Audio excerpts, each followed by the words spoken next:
back to the pumpkin patch. Today is August 17th. A lot has changed since we've done a video, and I figured today we'd show you how we make our teas and do a little pumpkin patch tour to see how everything is progressing with this great product we've been trying all year, and I think you'll be very happy with the results. So for tea, I just have a 5-gallon bucket full of water here. Has some air stones in it that are just bubbling away in there. Keep it oxygenated. I'm going to mix everything up. It's going to sit in there overnight. After everything has been in there a day, I'm going to dump it into a tank with about 400 gallons of water, mix it up, and it's just going to go right through my regular irrigation sprinkler system, about 13 sprinkler heads onto the pumpkin patch, and that's what's been working wonders this year for us. So we start with just regular cow feed molasses. I put it in some hot water to dissolve it, and I use about an eighth cup to a quarter of a cup. That's going to give our microorganisms something to chew on and get activated. They like the sugar, so we'll dump that in here.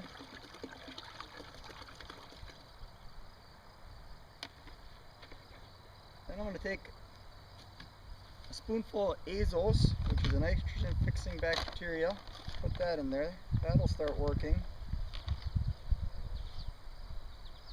That in there. We're going to put our GreenGro products in. We have Nature's Pride Bloom, Nature's Pride Veg, and Earthshine. All have been working really great. I buried the vines with these products.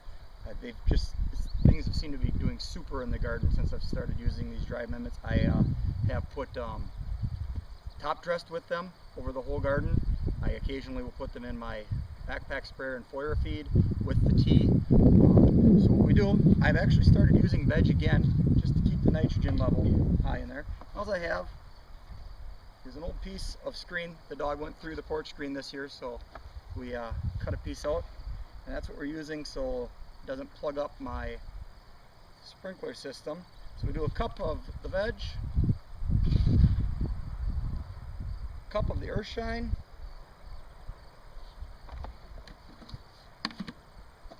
and a cup of the Bloom.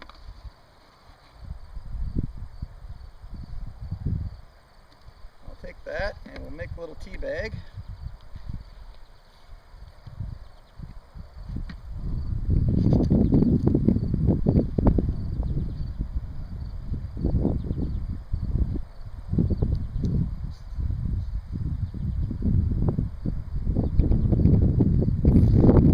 Together. Let's put this in there and make sure it all gets wet. And that's going to sit in there, like I said, for a day and work its magic. That's in there. I also put kelp and a fish emulsion. This year my fish emulsion is actually squid from General Hydroponics. I really like this product. It does not stink near as bad as fish does. You don't attract the critters to your garden. So I'm a chug and glug, so we'll put a little bit of that in there, and some kelp.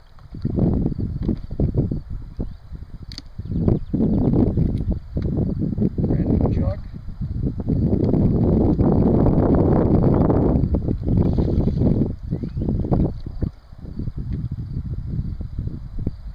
I feed the teas twice a week.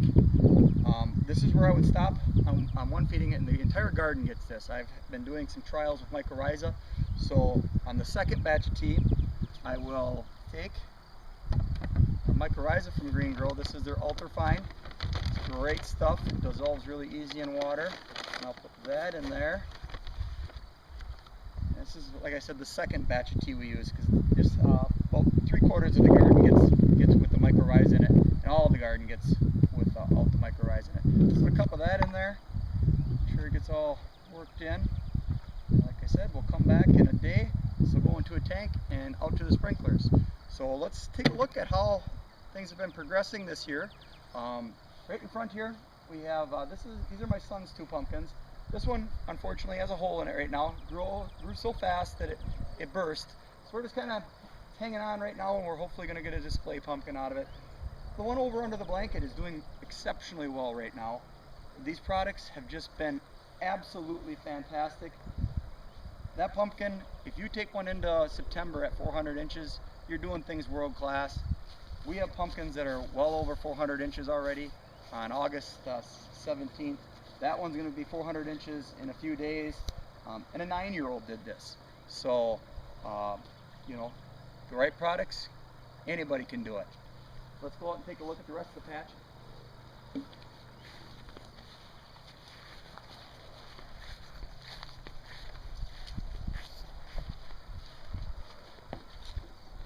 See, we're always on boards. I visit around the pumpkins to deter the mice. We'll go up to this one. It's doing rather well.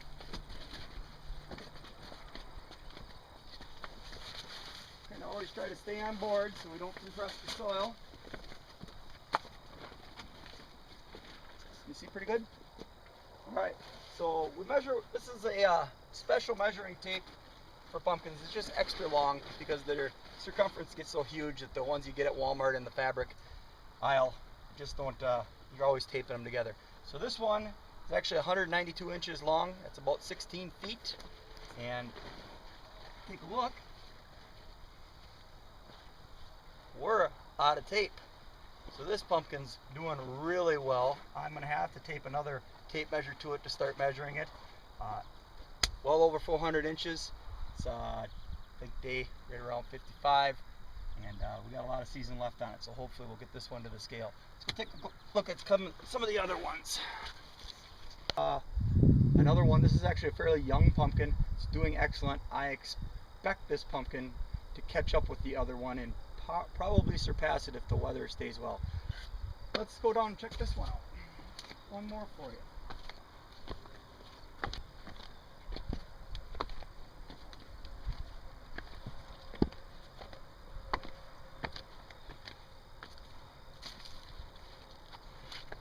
Take a look.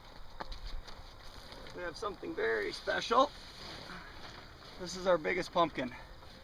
This pumpkin is about 55 days old, 428 inches. That is nearly unheard of. Really expect this, hopefully this pumpkin will hold together and we'll be able to get it to the weigh off. It's right around 1,600 pounds today. You know, the top dressing with the Nature's Pride, top dressing with the Earthshine, just really help things keep on growing. The teas have just done a fantastic job. Everything in my gardens is ahead of last year. I expect to have many pumpkins ahead of where I was last year, but this one's something special. Hopefully we can hold it together, and potentially might be a new world record. So have a good night, and we'll see you later.